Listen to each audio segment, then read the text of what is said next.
তোমরা একটা জিনিস দেখো, আমি একটা মেয়ের সঙ্গে কথা বলছিলাম।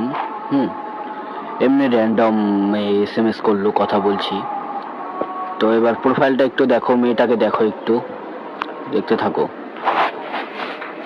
দেখতে থাকো। দেখো, দেখে মনে হয় 5-6 এর মেয়ে। দেখো কত ছোট মেয়ে। এবার এবার তোমরা মেসেজগুলো দেখো। আগে মেসেজ দেখো। মেয়েটা হাই পাঠিয়েছে, হ্যাঁ হাই, এগুলা কথা হচ্ছে আমাদের মধ্যে। তারপর হচ্ছে আমি জিজ্ঞাসা করছি কোন ক্লাসে পড়ো, 6-এ। তারপরে এই মেসেজটা দেখো, তুমি কখনো প্রেমে আঘাত পেয়েছো? আমি বললাম না। আর তুমি? হ্যাঁ খেয়েছি। যাই হোক, বলতে চেয়েছিল খেয়েছি, কিন্তু আমি জানি না, কি জানে না ওই জানে। তো এইবার মেয়েটার বয়সটাও চেক করো, 6 বছর, মানে 6 ক্লাসে পড়ে। আর এবার ছেলেটাকে দেখো, ছেলে আর মেয়েটাকে দুজনে একসঙ্গে ফটোটা দেখো।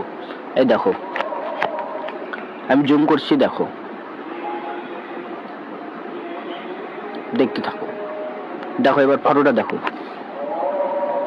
দেখলে এর থেকেও বড় ব্যাপার হচ্ছে, আগে ফটোটা দেখো বলছি। দেখা হলো। এইবার দেখো, ছেলেটাও 6-এ পড়ে। এর থেকে বড় ব্যাপার হচ্ছে ওরা 1 বছর ধরে প্রেম করে। 1টা বছর ধরে প্রেম করে। তোমরা জীবনে কি করলে?